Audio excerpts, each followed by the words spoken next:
I'll call to order at 7:03. Public participation. Can I just remind everybody that this is being recorded? Thank you, Julie. Yes. I see a couple of people online. Would anybody like to take part in public participation?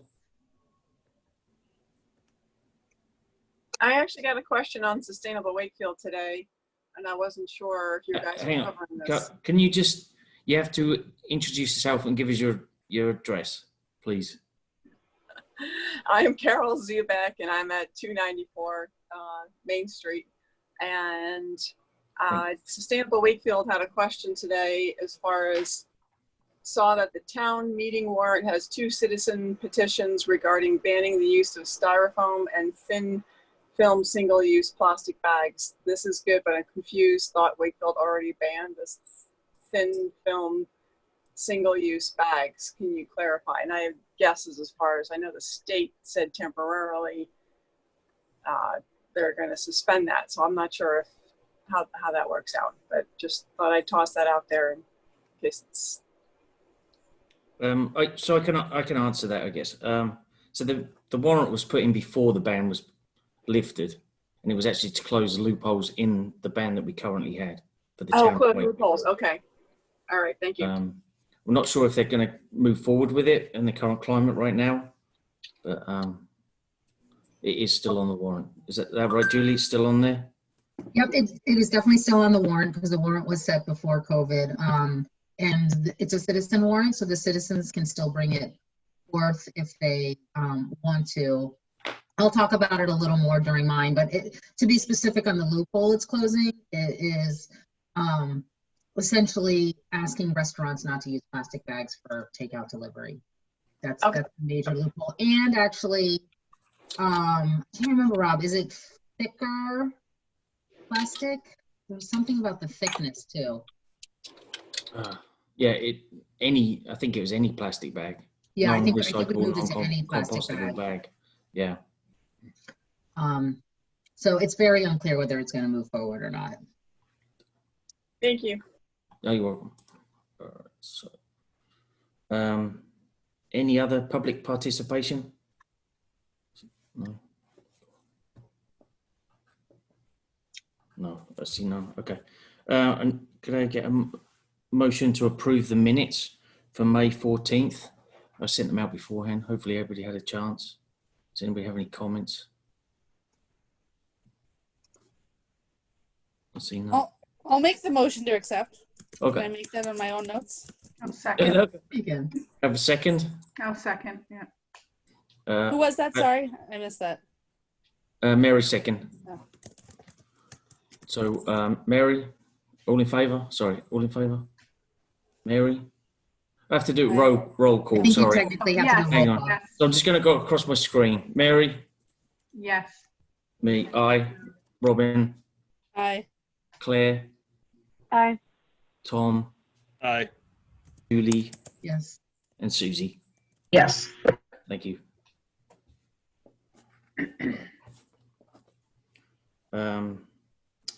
Item 4 on the agenda is the MVP. Claire, would you mind? Yeah, my pleasure. Thank you. All right, so well, I'll start with this. So the state has extended the deadline for at least 1 week. So the new deadline is next Thursday at 2 p.m.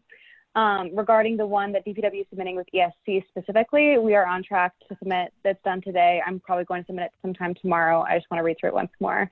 I have made some changes to the scope we had talked about with the state, expanding the social vulnerability assessment a bit. The greenhouse gas emissions assessment looked pretty good. I just changed a couple of details relating to community engagement, expanded both of those pieces. I'm feeling really good about it. I think that we have a much better shot now because the great majority of the funding is going to happen in the first year rather than the second, which I think was their biggest bone to pick with us in the first place.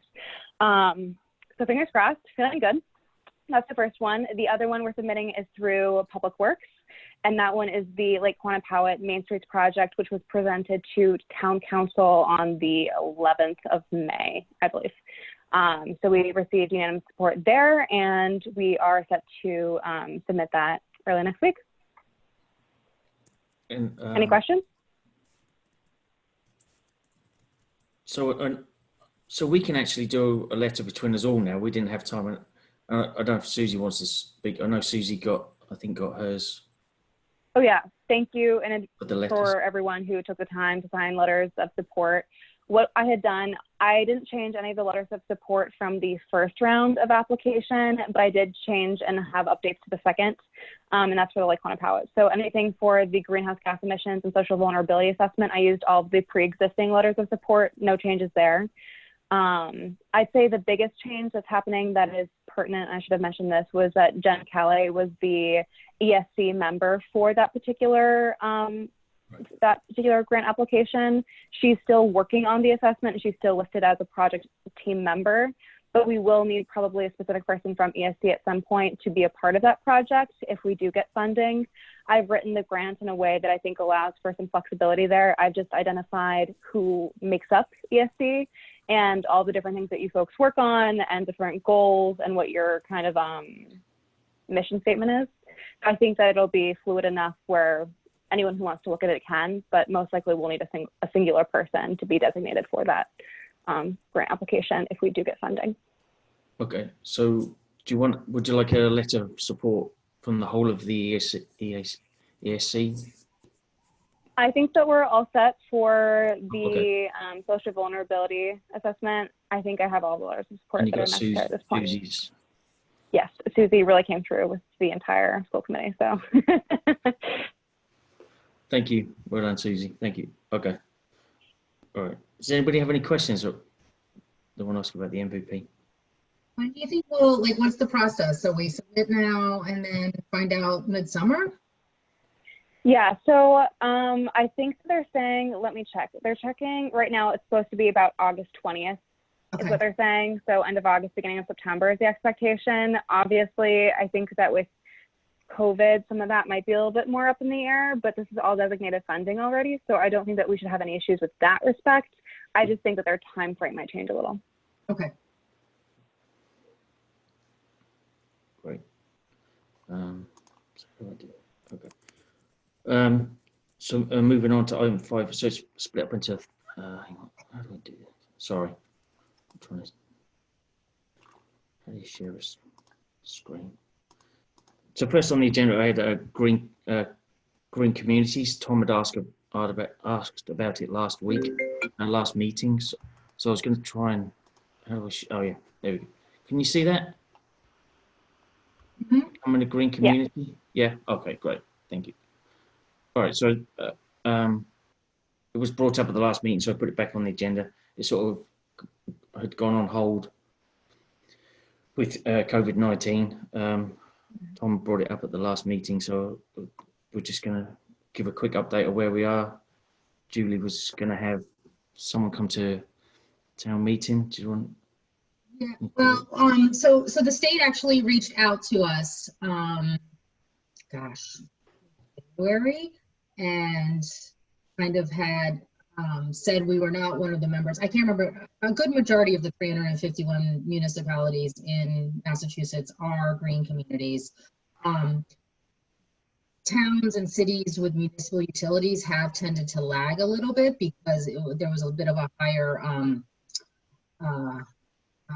barrier to entry because we don't, essentially municipal utilities don't pay into the fund, the Renewable Energy Trust Fund that helps to fund this.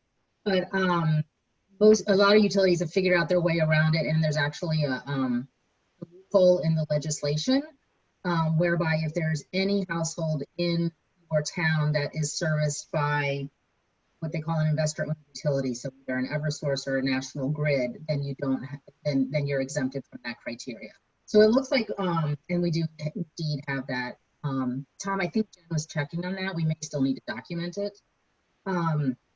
But there are other criteria. So our plan had been, and it was scheduled to come in April for Earth Month. We were going to have the Green Communities representative present to the town council and kind of walk us through what's required of it and then what the benefits are, which are essentially a lot of grant funding.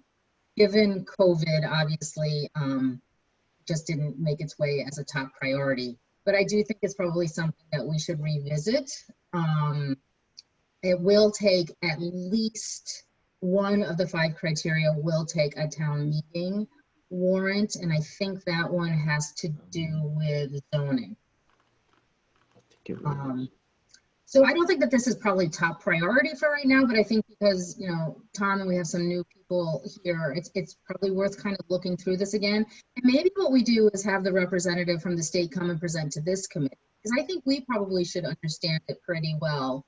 Because it will be incumbent upon us, if this is something we want to move forward to influence and advocate for it. So I don't know. That would be helpful. Think of that idea, but I think we've talked about it a lot. We bounced it around, but this guy is very good at walking us through. And not only that, but he has a lot of good experience with what other towns and what strategies other towns have used to meet these criteria. And there are a number of different strategies that you can use. So Rob, maybe for the next meeting, we just ask him to come and speak with us if everybody's in agreement.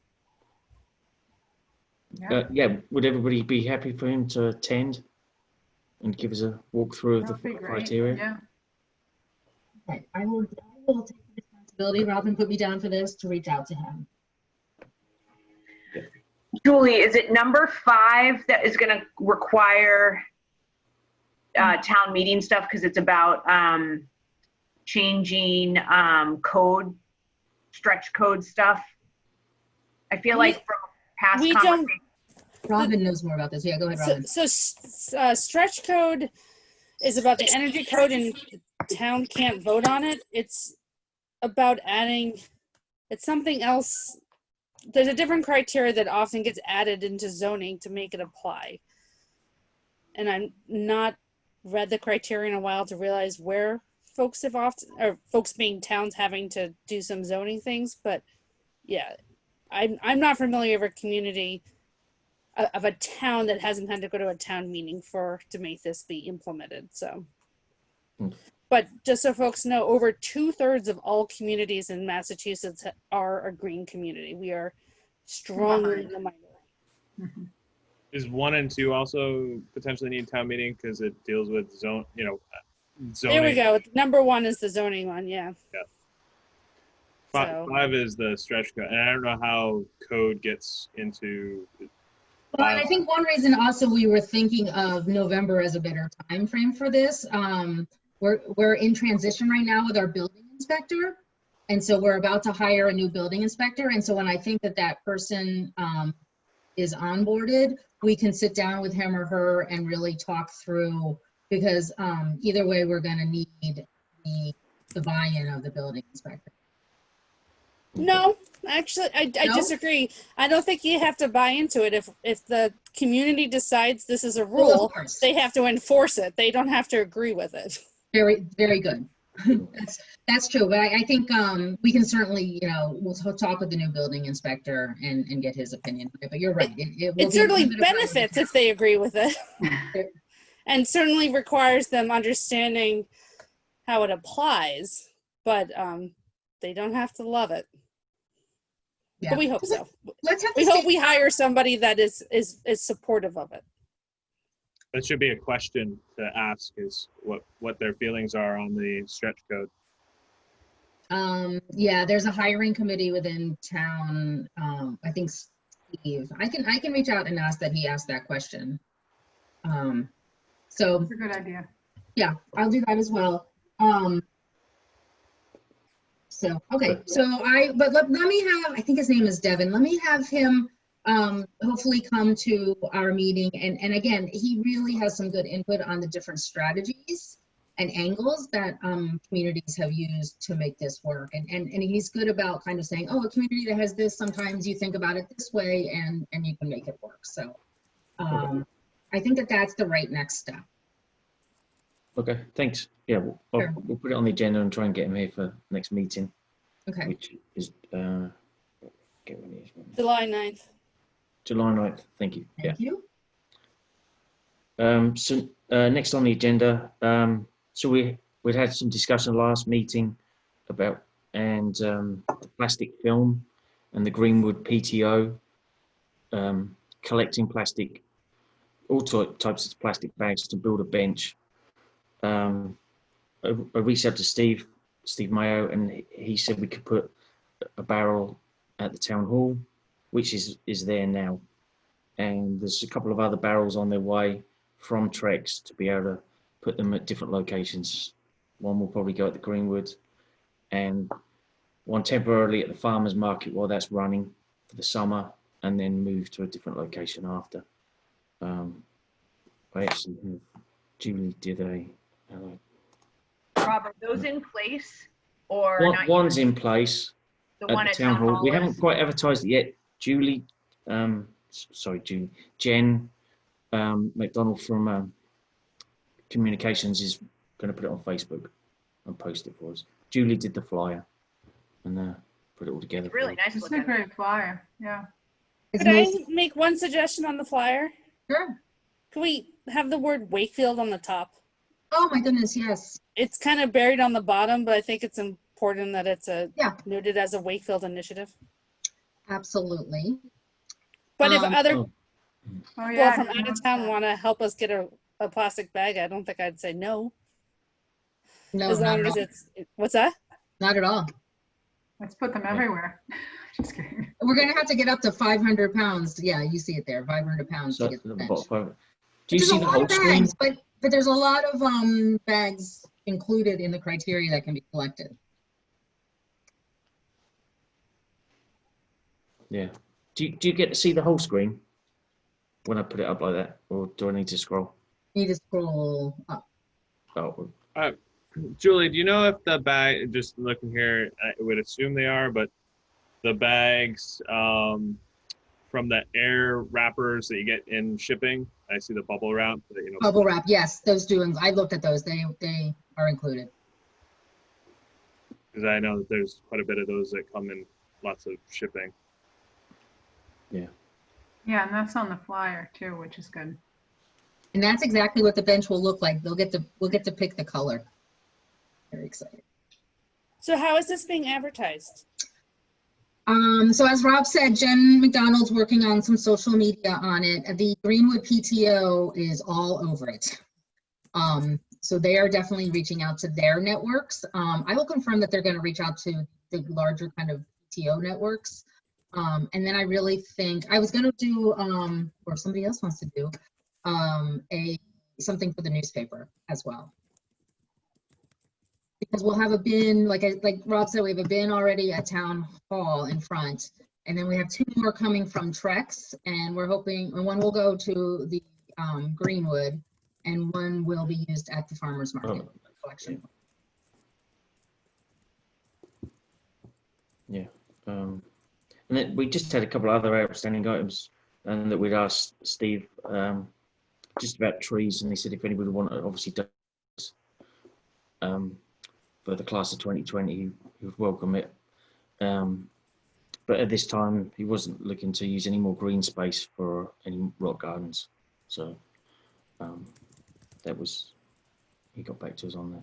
But I do know the Girl Scouts are going to partially use their lot over at the community garden as a rock garden anyway. So next on the agenda. Hey, Rob, Yes. can we go back for a second to the bags challenge and promoting that? I don't know if Sophie or the other high school representatives whose names I can't see at this second, and sadly. No, Liz is on. Liz. Liz is on and Sophie's on. Yep. And I feel like, and Jasmine, one of the high school students? No, that's public participation. Oh, okay. But Liz and Sophie, I don't know if you guys have like an Instagram page for the Recycle Club at the high school, but I wonder if sharing that graphic or sharing the information about this with anybody that's part of kind of the Recycle Club, so that they could at least be doing that recycling at home and be involved if they wanted to. I've been doing this for a few weeks now, and I'm shocked at the number of bags that fall into the category of this stuff. And so it might be a way for your club to get involved kind of independent of school. Yeah, no, I know we've been collecting them at my house as well, and we have an overwhelming amount. And I don't think we have like any sort of like social media, but I can email them to our teacher and everything, and I'm sure she can get it because our principal sends out like daily announcements every day. I'm sure she could like attach a link to the thing or something. Okay. Yeah, and I can post something on the class of 2021 Instagram, and we also have a Google Classroom page. So I could probably post something to that. And I think, Sophie, you would probably know, Addie is the one who owns the Sunrise account, right? Oh yeah. I could have her do something for there as well. Yeah. Okay. So I feel like that And would I'm also a definitely part of be the a good audience. 22 classroom, so I can do that for our class. Okay. As Okay, cool. So why don't I do this? So right now this is a PDF, which is not great for social media. I'll go make a few just Canva quick things, and I'll send a Google Drive around to everybody. And you can just pick what uses for your, well, can be used for your different platforms. Okay, well. All right, perfect. great. Thanks. Great idea. Thank you. Where's the agenda? So next on the agenda is updates. Susie, do you have anything from the school committee? Oh, hang on. I've lost the agenda. Was it Susie first? School liaison. Sorry, Susie. Students first. Yeah, sorry. I lost the agenda. Where'd it go? Yeah, I feel like the students were next on the agenda if I They remember are. correctly. Thank you. Yeah, sorry. I lost my screen trying to share. I don't have any updates or anything. Okay. Liz, do you have anything? Anyone? No? Okay. Actually, I have a question, kind of. I'm not really sure if this is related, but you know the pink bags that have been going around town to put in like recycled clothes and stuff? Yes. Is there a way that we might be able to use those to make masks for the high school? Because in the beginning of the school year, at least, we're definitely going to need masks when we go back to school. So I don't know if that's like a good opportunity to use old clothes or something. Might not be a good idea though. Claire, can you help with that? Liz, are you asking whether you can use like old textiles to make masks rather than donating them? Yeah, well, actually, I didn't even think about that. Where are those going to? I didn't read into it that much. So it's simple recycling. They are basically picking it up, and then if you're donating clothes, for example, that are still in good shape, they're going to sell them. They're a for-profit company to like thrift stores, Goodwill, things like that. And then if you're donating pots and pans, like they'll utilize those. But I think for the most part, it's more about repurposing and then getting textiles out of the waste stream. So not quite the same as donating, but more so just reducing the waste stream as a whole. Okay. I feel like it might be kind of difficult, and I don't exactly know how to make a mask, but I'm thinking we could try in the high school to start some kind of initiative if people have clothes to make those into masks. Because I'm pretty sure that they said something about us needing to wear masks in school, and I definitely wouldn't be surprised if we are. I think there are a couple, I couldn't tell you off the top of my head, but I think there are a couple of really cool websites that show how to make masks out of old t-shirts and whatnot. I know a couple of people who've done that themselves, but I don't have the handiwork or knowledge off the top of my head to do I that. can look into that after, because we were already thinking of doing it as like a prom fundraiser, so I feel like that would be like 2 birds, 1 stone. Absolutely. Liz, I will say that we've been collecting, people have been donating fabric to town hall for us to make masks, and I have a lot of it. So if you need fabric, and we have a whole team of people making masks too, or I can teach students how to do it. I probably have 200 masks here. Okay. Wow. It's still coming in. So, and some of them actually, we are using old sheets. Okay, that's really cool. Sheets are actually really good. They're the right, they're kind of the right length, the right material and weight. And honestly, as elastic has been getting short, like I've been pulling elastic out of sheets. If you need any, reach out if you need any help. And we already have probably a team of 15 people in Wakefield making masks from that material. Okay, That's I awesome, definitely Julie. will. Thanks. Yeah.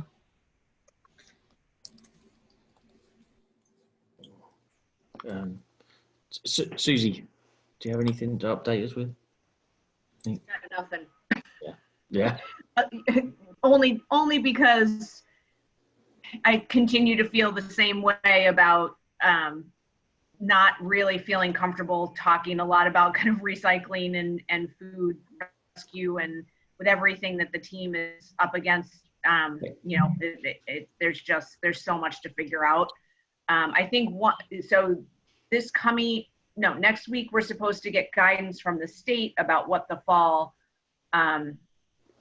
you know, what it could look like when we open up. And I think that's going to be very telling, because there's been some, you know, rumors of they're not even going to be serving lunch, although I can't imagine how that's even going to work. So, but then you're eating lunch in your classrooms, and then how are you disposing of things? So I think we should wait and kind of hear what comes out of what the plan looks like for the fall, and then maybe try and figure out, are there small things that we could do, knowing what that's going to look like.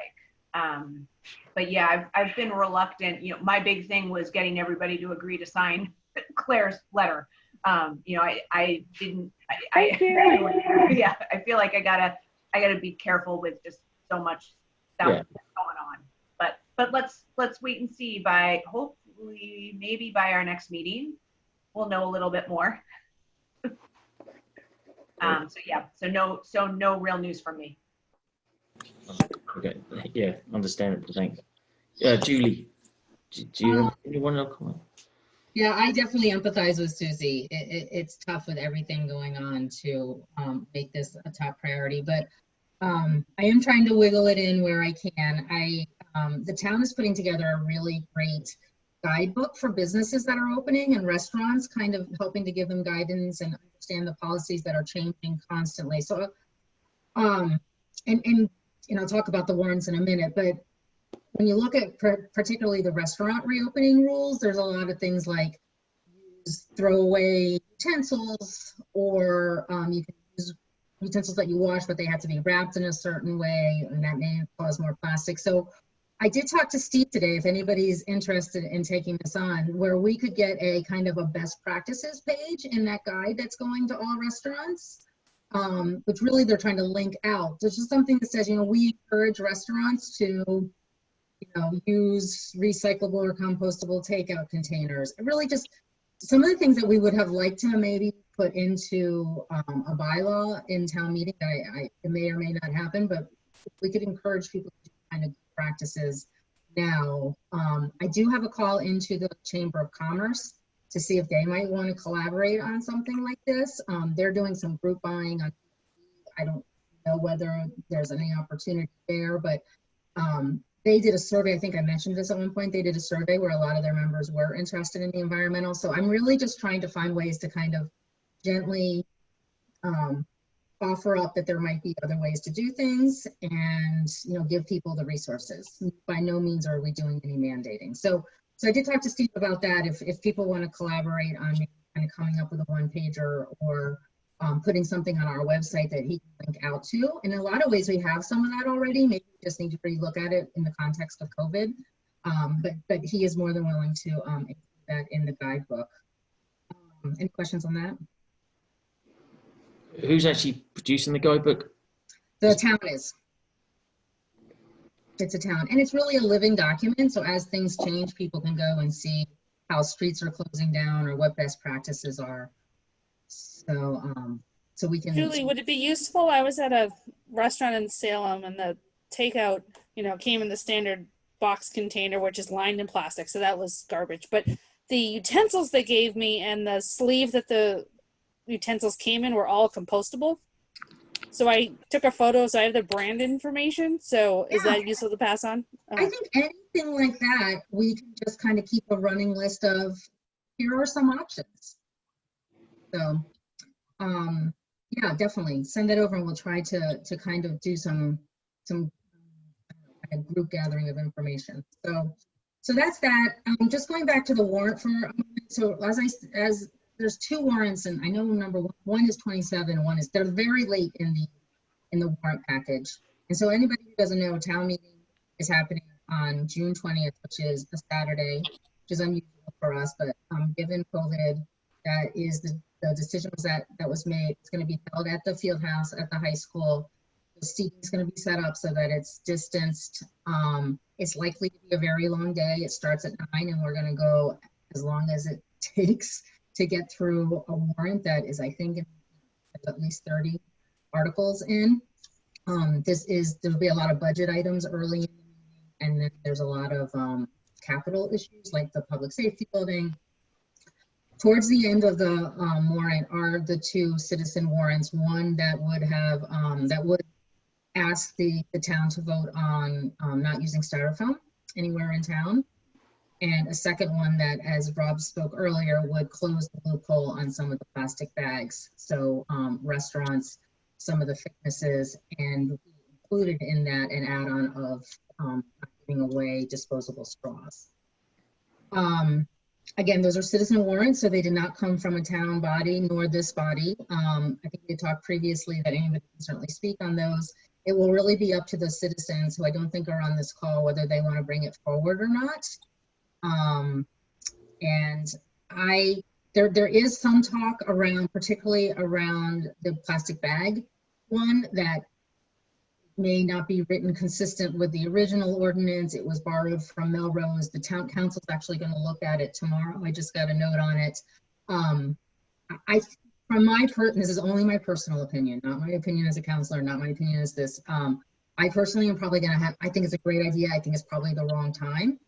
And in my personal opinion, I would encourage, even if we want to have some debate there or have the people present it, I think it's probably best to have it referred to this committee to look at some of those details, and just from a timing standpoint, maybe revisit it in November. But again, we will see what is the will of the people on the 20th.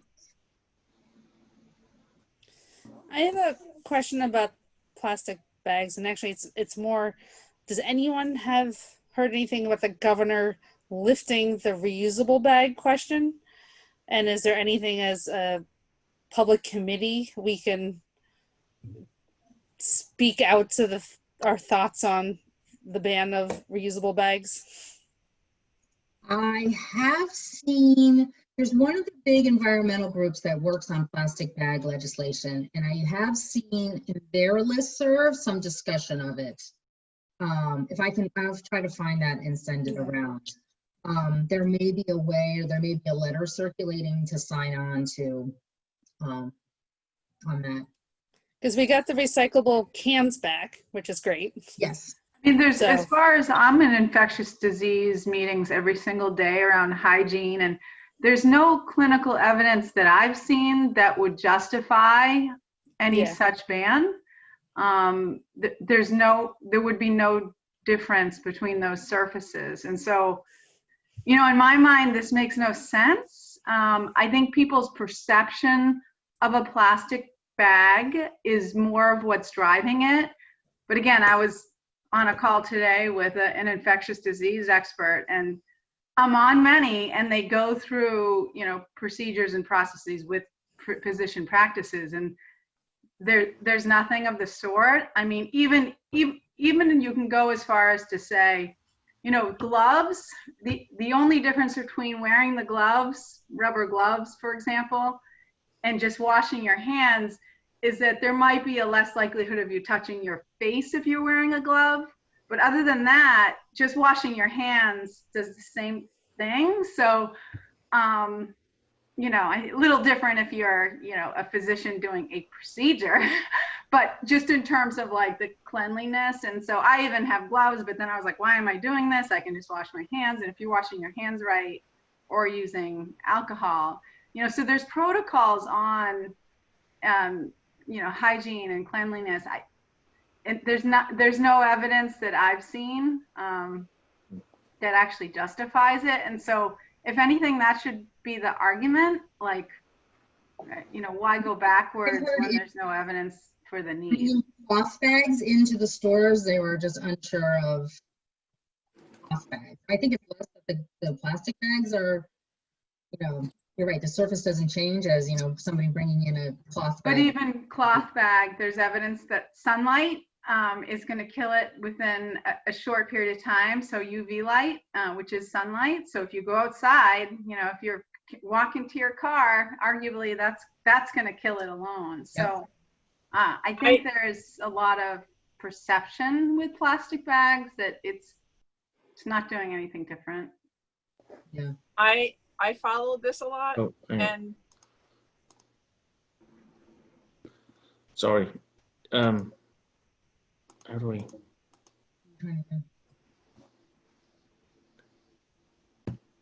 There's no public participation at the minute. Hang. okay. Sorry about that. Sorry, hang on. Sorry, Mary, did you finish? So- Sorry. Yeah, no. It's a very good point. I think the reason the Keys came back was probably a lobby. And so your point is well taken. If there is something where we can sign on to something and encourage it to change, that would be great. Which actually, sorry, I'm taking a lot of time, which actually made me think that there is something we can sign on. I just signed on to and I was looking. I think this committee could sign on if we're interested, and we can do it the next time because people haven't had a chance to look at it. But there is a petition going around called No Fossil Fuels in School, MSBA. Because MSBA funds almost all the schools in the state of Massachusetts, there's a movement afoot that in order to get MSBA funding, the way that the MSBA requires you to use non-fossil fuels for heating and electricity, or at least prove that you looked at it as an option before you get MSBA funding. So I will send that around for people to look at. And actually, you could sign on as just a member of this committee as well, or as a school committee member, as an individual. So I'm going to send it around. I don't think we need to do it as a committee, actually, or take any vote. But if anybody is interested in doing that, certainly sign on as a municipal official, even if you are appointed considered municipal officials. And the students, I would say you can certainly too, just put, student liaison to the environmental sustainability. So I will send that around if people are interested in it. I've always thought it was a little unusual that with that kind of money running through the state, not to require some, and somebody else thought it as well. And so they're really looking for input on that. So not only the final thing I have, Rob, is there's a piece of land over by off of North Ave by one of those clubs. Is it the Knights? Yeah, I can. Do you have it there? Do you see that? Does that come on? We can see your screen. Yeah. Okay, yeah. So I can't remember what that is, but it's the Subaru dealership is to the left there. Yeah. North Ave. So there's a piece of land here that has just passed through the Zoning Board of Appeals to put some apartment buildings, or two families actually, I think, on. The gist of this is they are going to come to, they approach the town councilors and Steve Mayo, and they are going to approach the Conservation Commission, who really has the authority over this. There's going to be about 4 acres of wetland that they are not going to use in the construction, that they are considering giving to the town to preserve, which I think is wonderful. I don't know much more about it, but I just wanted to share it with you. Again, it's really not our jurisdiction, but I think it's an exciting thing that's happening environment here, and I wanted to share it. It is not, I think the Conservation Commission is meeting tonight. It's not on their agenda tonight. It should be on their next agenda, so maybe 2 weeks. So if anybody is interested in giving their opinion or following what is happening, I just wanted to bring that to people's attention. Julie, was the land private, so it's privately owned, the developer has purchased that parcel? Yes. and okay. Yeah. Yeah. What is all the brown? Is that just all the wetland? I think so, yeah. Yeah, I think. And I think I'm right, that actually does feed in under North Ave, and it goes down here, and it actually feeds into like. Gotcha, I see that now. Claire, you might know more about how that runoff works, but. Is that right, Claire? I'm pretty sure that wetland goes Yeah. over. Is there, is there any negativity or any cons to the way it's proposed? Anything that might come up as an opposition around this? I don't know one way or the other, and I haven't studied it enough to know. This is the first I've heard of it. I was aware that they were doing some building back there, and I remember some discussion about concern about wetlands, but it looks like the building is really not happening within the wetlands. And that is something that Conservation Commission would have had to review and Okay. sign off on anyway. Yeah, although, I mean, it looks Yeah. great. But Yeah, Yeah, it so looks I just like it wanted might to be lose a aware of little it. bit of wetlands, but protect the rest. So,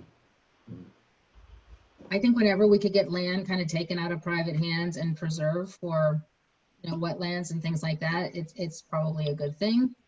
But the devil's in the details. And so I bring it up if anybody wants to listen in on Conservation Commission or express their, support or questions about it. That's great. Julie, do we have a public land trust? I actually was thinking about this the other day. Or is there, some type of a trust for other private landowners to donate for use of conservation in the town? I do not know. I will look into that. I do know that there is a tax category for private property owners to access if they put some of their land, I think, into kind of environmental. I'm not sure it's technically a trust. And every year I ask about it, and every year nobody accesses it. It tends to be for things like golf courses. Okay. Where, land is being used in a certain way. But I will definitely look into that. We should talk. Rob, we can talk to the Conservation Commission about that. Yeah, is the idea of the tax category that it would be a reduced rate for Yes. taxes of some sort? Yeah. Yeah, great. Yeah, I just started researching it but I just wasn't sure how it applied to Wakefield. So that's a great start. Yeah. There's a separate tax category. Yeah. And there is an old study done that does detail how much land, and the town does have a fair amount of land that is designated. I think it's conservation. That's in some of the documents. Yeah, that's great. Great. That's all I have. I'm going to stop talking.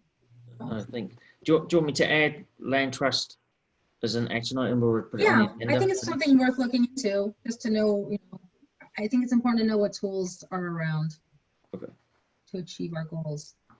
All right, I'll do that for the next one. Okay, thanks for that. Tom, do you have anything for us? Yeah, I have a couple of updates. First is on the community solar dashboard that is in progress. There is a stumbling block. Getting network over to the building has proven challenging. Apparently, it's going to be harder to get networking than it was to actually install the panels, but it is in the works. The second update is on our DOER solar grant. We have gotten the second round of funding that we had applied for. So that should, depending on the size of the systems, be an additional 8 to 10 systems that we'll be able to apply under the solar rebate. Oh, nice. Yeah, so that's fantastic news. It's been lost a little bit due to COVID. We are, through Muni Helps and through the energy audit, spinning up connected homes.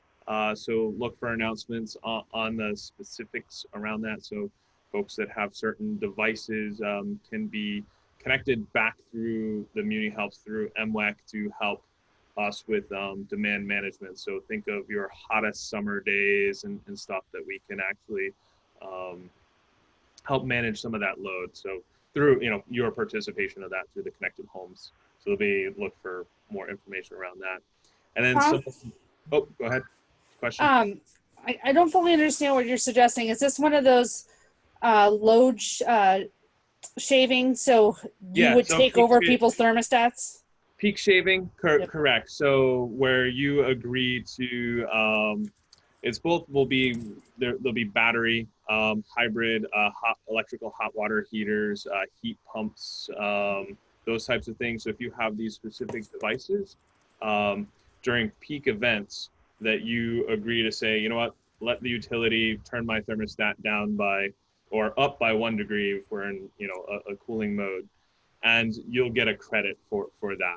And that helps keep the demand down, which helps the grid be stable and helps with your rates. And will this be limited to just residential clients or also the commercial and municipal? It will be limited to the devices that are compatible at this point. So if you're commercial and you have the device, you would be eligible for that. So I would ask if, because this has come up in my work, that the town look into what devices they have that would qualify, and see if they can participate as a Yep. another way to do it. Yeah, so obviously the more people that participate, the bigger the impact, right? So if everyone, shaves a little bit, the bigger the impact. This is kind of will be a growing program. I've seen right now there's like 5 devices that are connected and enabled, but that list will grow over time as these things come on the market and are compatible into the system. Tom, is there a set amount that you turn it up or down by? Or am I going to be in my house in 100 degrees? No, so actually, in the middle of the day, is there like a cap? So I don't know all the specifics. I know some of the different programs will take Nest, which is actually not part of this program to start, but you can always override. So you as the owner, so if the utility, and it's always 1 or 2 degrees, the stuff that I've seen. So, they'll turn up your thermostat by 2 degrees. Okay. If you're uncomfortable, you can always override that and turn that down. All that does is just remove you from those rebate savings that you would, achieve from participating during that peak. And what's roughly the rebate to a resident for participating? Those things are being ironed out, like how, okay. If it's on a per event or if it's just a kind of a per, like you're enrolled and you get, on a per year basis. Like a fixed, yeah. Yeah, fixed cost, like, for a particular thing, you might get a $5 credit for the year or for the quarter, depending on how they implement those. But it is coming. Okay, great, thanks. Tom, I just want to say that's fantastic because I know that National Grid already has it and it seems to be really successful. So I'm glad that you guys are being able to look into that. Yeah, it's, it benefits everyone, right? From, an environmental standpoint, during peak, those that don't know are some of the dirtiest, emitting sources that are used. Because so as peaker plants start up, those are using coal, oil. So from a carbon output, they're bad. From a rate utility, it's high. So under demand, a megawatt goes way up, and that all impacts our rate. So we divide out what it costs us to generate power, and that gets factored into our base rate. So the lower that we can keep our demand down, the lower our rates become. So it's a fine balance. It'll be, well, depending on the timing, it could be good timing just given how many people are home this summer. So yes, you might have a real opportunity to lure them in, and people are, having financial challenges as well. So I'm sure it will be attractive if there's enough benefit. So. Absolutely. And then, like I said, if for whatever reason if it's around comfort, that's one of the biggest areas is around heating and cooling. You can always override. So it's never a thing. It's a key talking point, I think. Yeah. And then the last update I have is around some of our larger strategic planning around greenhouse supply. So non-emitting. So MWEC, which is where we get our wholesale power from, has approved a special project for 2020. So for a large solar/battery installation out in Ludlow on their property, that all participating utilities will be able to be eligible for. So, we can carve off and say, we're going to commit purchasing this amount of power off the solar. So that is a fantastic project that is just coming around. Not a lot of details around it. They've just the MWEC board just approved the project. We should get more details over the summer. And then kind of on a not so good note, the Vineyard Wind Farm 2 is still kind of tied up in a lot of federal stuff. So as we know, at the federal level, not a lot of love for wind. That project is hitting a lot of challenges, and that was, that's an 800 megawatt installation all set when completed. So we're not sure when that will come online, what type of participation the munis will be able to have in it, but at the permitting level right now, it's having some challenges. We haven't bought power from Vineyard Wind yet.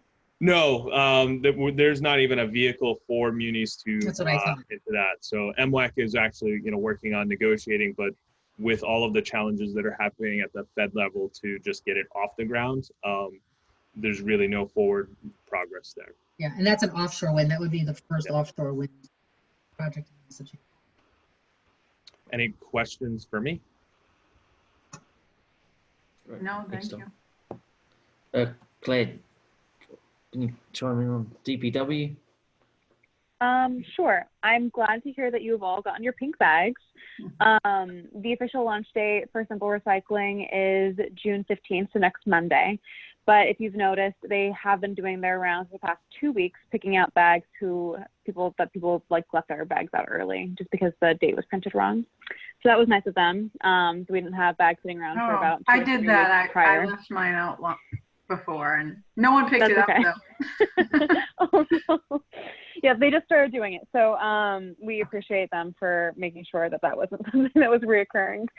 Composting and rain barrels are still set to be in July. The distribution dates for composting is July 17th and the rain barrels is July 16th. Those dates we're leaving them as is, and we're going to develop some nice COVID tactics to make sure that everyone is being safe and we're doing as little handoffs as possible. And then for the recycling dividends program, we submitted our application to DEP last week, and I've already gotten notification that the program itself, like our application, was all set to go, and we're just waiting to hear back how much money we'll get. So that's awesome. And then the MVP dashboard. The dashboard is in its final steps. We're just about there. Jen Calla is working on getting some stats for gas and light, so that way we can have a whole resiliency regarding energy showcase on that community dashboard, which had been not there pre-existing. So that'll be a good thing to include on that front. And I think that's it for Public Works on my end. Does anyone have any questions? Yeah. Can you go back? What is the recycling dividends? I didn't follow that. That's okay. So the recycling dividends program is through Mass DEP. Essentially, if you meet X amount of their criteria regarding their recycling programs, it could relate specifically to composting, to community engagement, to textiles. This will be the first year that we've applied for it. They basically give you money just for hitting their criteria. So we applied for that. We're expecting about $10,000, I think. Great. Thank you. And then Say, Claire, excellent job. Wakefield has never gone after that money. We just haven't focused on it, and you have taken it like your baby, and thank you. Thank you so much. My pleasure. Not only are we getting the grant, but we've made the changes necessary to get the grant. So it's really a win. So thank you so much. Yeah. On the composting, and I just had a thought around with the COVID and the handbook for the restaurants and things, and potentially asking them to utilize compostable wares. Are we making some of those barrel? And I don't even know the logistics of how any of that would work for commercial restaurant. But I was just trying to think of how they could collect compostables and separate it out of the trash stream. While compostables are better, if we can pull them out of the trash stream and actually get them into a commercial composting or some way to get that collected. Yeah, that would be awesome. This particular program is specific to like backyard compostables, so it's more like newspaper, yard waste, coffee grounds, rather than something like Black Earth. Whereas they bring all of their additional compostable items to an actual facility to process it. So we are not quite at the point to offer a residential program. We're hoping that with some of these like maybe grant programs such as RDP will have additional funding to start a pilot program, but we're about a year away from that. And as a committee and as the town, we can't suggest that people use a specific company. So that's been our issue in the past. But Rob, I don't know if you know whether or not there's been an uptick in composting since COVID's happened. I'm not sure if people are sitting at home thinking about it, because I know that our tonnage has been up for both recycling and refuse, simply because people are at home, they're producing more, and they're not getting rid of their waste in other places as they usually would. Rob, do you happen to know anything about that? There has actually been 4 more people sign up in the 4 more? 6 weeks. Okay. So yeah, mine was more around like There's a good amount of people. There's a lot of There people. is, yeah. One of my customers, she signed up last week. We also have done no push on it, which I say ESC can't do it because the town can't, but in general, Sustainable Wakefield, there might be time to do that. They So I also was wondering, were the contractor on the community garden, which was great. And if we ever do have a ribbon cutting on the community garden, we'll highlight that they were. Yeah, the community garden will have 2 of the rain barrels and 2 of the compost bins, which is awesome. Tom, you had a question? I was just trying to, getting back to the restaurant, because that's going to be, unfortunately, I think, restaurants, and I know a lot of the restaurants pay for their own refuse through contracts and things, but how we as a committee help them, especially if the town is putting in a handbook, saying that, strongly encouraging them to use compostable wares, how do we get them to get those to a facility and dispose? Yeah, is there a path to do like group purchasing where we as a town can help them leverage a discount but don't actually pay for it, or something like that, or work with the... That might be something that if we had a relationship with Chamber of Commerce, and we can help inspire that and lead people in the right direction. I think that there was also the point of the amount of tonnage, weekly tonnage that restaurants produce, and whether or not they fell into a certain capacity. And that has been reduced as well. So there are a couple of new state guidelines that are coming out that I think will help inspire people to want to do compostable wares. And that's, I think this is what you were getting at, doing something like providing the documentation and saying this is something that we would love to recommend. This is how you would do it. I think that's absolutely something that we could do. And I think the Chamber of Commerce has already suggested that they would be interested in doing some more environmentally friendly things. And I think that's the next step. Rob and I had many conversations with the food pantry and how they were going to start composting there.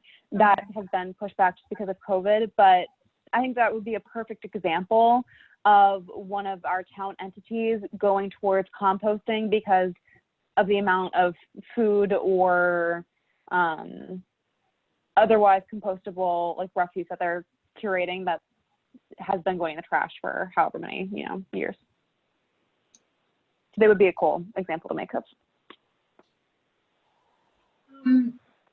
Rob, the schools are using they stopped using the 4 bins that they had, right? And is there any way to, I don't know, I was gonna say redirect them to a downtown area or to a different area during this I'm period? not sure for their pickups. I don't know, Rob, how specific they are regarding their pickups. I can't imagine that they would be opposed. My only thought is who's funding it.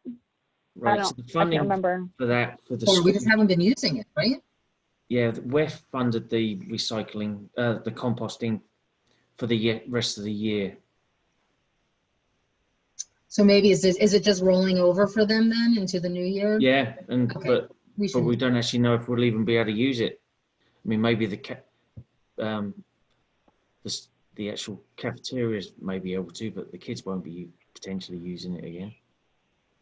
in the fall. Well, this ties into what Susan was saying about the guidelines. And once we know that, it may open up some opportunities to either shift resources or just think more strategically about how we can, take advantages of the services that we do have. So the Yeah. There's a AmeriCal lot was up going in to the air, start. so Oh, sorry. it's difficult. Yeah, the AmeriCal was going to start. Mhm. They said the town was just going to fund it. The pantry was going to use it. The Boys and Girls Club was going to use it. And they were, obviously you're going to see some trash reduction, and that's how they were going to do it. So I'm assuming once that opens up, they'll just start the contract. They had all the contract, everything ready to go. They just literally, we had that meeting on the Tuesday, and then the Thursday everything shut down. So Yeah. we were nearly there. We're so close. So close. So close. But we're still close, we're still gonna get there. Right. We will. Yeah. So, any other questions on for Tom, Claire? So Claire, I think the same as the Clean Lake Committee. We had a very short meeting. They basically Our last meeting was 5/21. Our next meeting is next week, next Thursday at 5 p.m., also virtually. We focused on our MVP grant application, and that's primarily been our engineering department that's been putting that together with support of CLC and town council. We are also working on developing some new community engagement programs. We have a designated reporter through the item. And so we're working on our first article there, which will be kind of like this is what CLC is, and this is what we plan to do. I believe that Elaine over in conservation is writing up our first article, so we'll see how that goes next week. And then we are working on the Gertrude Spalding narrative, so we'll have some explanations that come out about that. Just because I know that there were some questions in our last meeting about that not being adequately, the public wasn't adequately informed while the project was happening, but because it was such a quick window, we figured that we would put all of the community engagement in afterwards. There's going to be some great signage out there, what makes up a rain garden, this is what the process is. And there will also be another article that comes out in the item about that as well. And then I think those are all the updates we had. Anything else, Rob? Did I forget anything? We're going to finalize the list and do a brief description. We're going to put it in the same format for each of the projects we've identified, and maybe combine some and make them more presentable on the website so people can see what's going on. So Rob, beautiful. What was it? The Google Maps. Google Maps. He has a nice. It lists like all the different projects that CLC identified, but the project narrative is something that we're all still working on. So there will be a more clear description of all the different projects and their respective narratives, and how we plan on moving forward with additional communications for each project. So that way there isn't another Gertrude Spalding where there wasn't communication before or during the project. And then I think that there will also be an entirely new project webpage that will be housed in Public Works, which also just will be another place where people can find out more information for ongoing projects in town. Yeah. And that won't just be lake projects there. Well, it's anything. Right. It'll be all inclusive. It'll probably include Potholes, Lake too. everything. But yeah, thanks. Next one, the other business and the events. So Julie mentioned the town meetings on the 20th. The town election is on the 23rd. Town election's on the 23rd. People should really try to get early voting ballots if they can. We just did mine today. Yeah. Yeah. You can request them online. You just print it out and send it. It's a little bit of a pain if you don't have a printer. I have some at my house if people want to come pick them up. Yeah, we do. But it's getting tight because it's a week from. It was 2 weeks from Tuesday, so you need to get it in, and then the ballot gets sent to you, and then you can drop the ballot off back at town hall. But the polls are only going to be open from 10 to 2, 4 hours. just because of COVID and Mhm. limited poll workers and No. everything. So try to get your ballot if you can. There's only 2 contested races, but it's still worth voting. Yeah. Thanks. But, so unfortunately, the farmers market is on the same day as the town meeting, but that will be at 9 to 1. The first 2, I think I said before, the first 2, you're going to have to pick a time slot and turn up, pick up your stuff and leave. And we're actually going to be sending out an email to the volunteers or anybody who wants to turn up and volunteer. We're going to do a test run this coming Saturday. An email went out this evening. You got it? Great. Yeah. Excellent. And there's plenty of volunteer slots on the website as well. So on there, so the farmers market is actually run by the Wakefield Climate Action Programme, which was set up 16 years ago by Wendy. So that runs under that, and we're actually looking. So I'm going to just put it out here now. We're actually looking for someone to help with the accounts. If anybody knows anybody, we're going to be putting advertising in the paper and at the farmers market. We're trying to divide it up and bring everything under one umbrella and just tidy things up. And we decided we need a couple more roles. The other one was going to be communications and web help, but we actually got that tonight. A company in town which is Boston, something like that. Oh yeah. Boston Web Developers or something on Albion Street. They've actually offered to help us out. So Are those volunteer positions, Rob, or are they? they're volunteer, yeah. Just for the bookkeeping, it's just like an hour or 2 a week just to go through everything. And do we have anything else? Did anybody have anything else they wanted to bring up that wasn't anticipated? I just wanted to say that Senator Lewis and Representative Lippert-Garabedian is doing a forum on sustainability, kind of everything that's happening in the legislature. It'll be virtual. It is from 7 to 8:30 on June 17th. You have it there. I forgot. Thank you. Yeah, it's super easy to register for, and you just get the link. I think it'll be interesting. It's Sustainable Melrose is sponsoring it, but they sent us a note, and they always welcome us. Yeah. Julie, if you haven't, can you forward that out? Yep, I will forward it so you all have the link. Absolutely. I just forwarded you the MSBA one too. Yeah, I saw that. Oh, great. Thank you. Thanks. Thanks for that, Julie. I forgot all about that.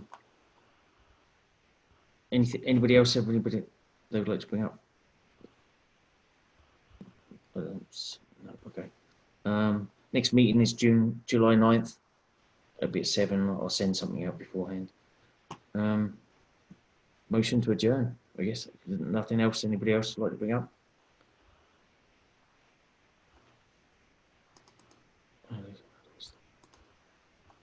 Can I get a motion to adjourn? All motion. Second. I have to do a roll call again, right? Yep. Mary? Aye. Rob? Aye. Robin? Aye. Tom? Aye. Julie? Aye. Susie? Yes. Claire? Aye. Thanks, guys. Thank you. Thanks, everyone. Have a good Thank night. you. Susie and Talk to you all next month. Aye. yeah, thank you. Thanks, guys.